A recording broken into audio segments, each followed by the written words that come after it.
The Miscreant by Lionel Walfish.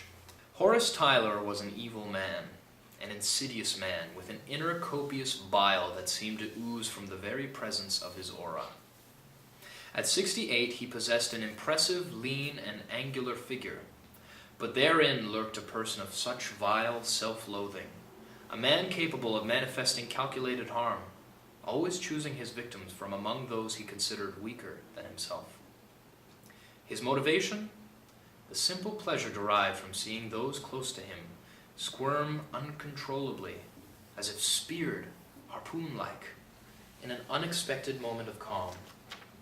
A deer caught in the headlights of impending doom.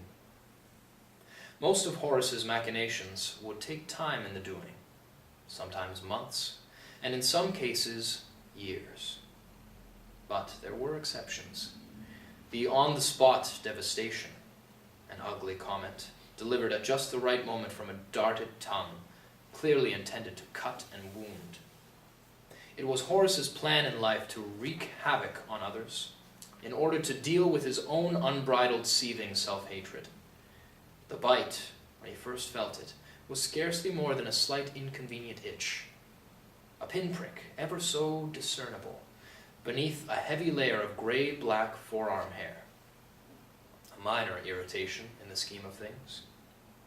It had, however, within the hour reddened considerably, and as his arm began to swell, a throbbing swirl of tiny bumps lumped together on the inner side of his elbow, following the veins to his wrist, reaching the palm of his bony, fingered hand. When the first pang of scissor-sharp pain shot through the tall man's chest, he doubled over. He cursed when the second dart of hostile intrusion pierced his rib cage, and clutching the area over his heart, he dropped the frosted martini glass he was holding, falling face-first into the sweet-smelling primrose and wisteria garden patch that bordered the manicured lawns of Mavis Bordenblatt's summer home. The black widow spider, tiny for its size, scurried out from Horace Tyler's sleeve cuff, finding its way to a vine-laden trellis. Those of us who stayed on for a late-night supper of cold meat delicacies and lemon sherbet all agreed that dear Maeve gave the best parties ever, sans doute.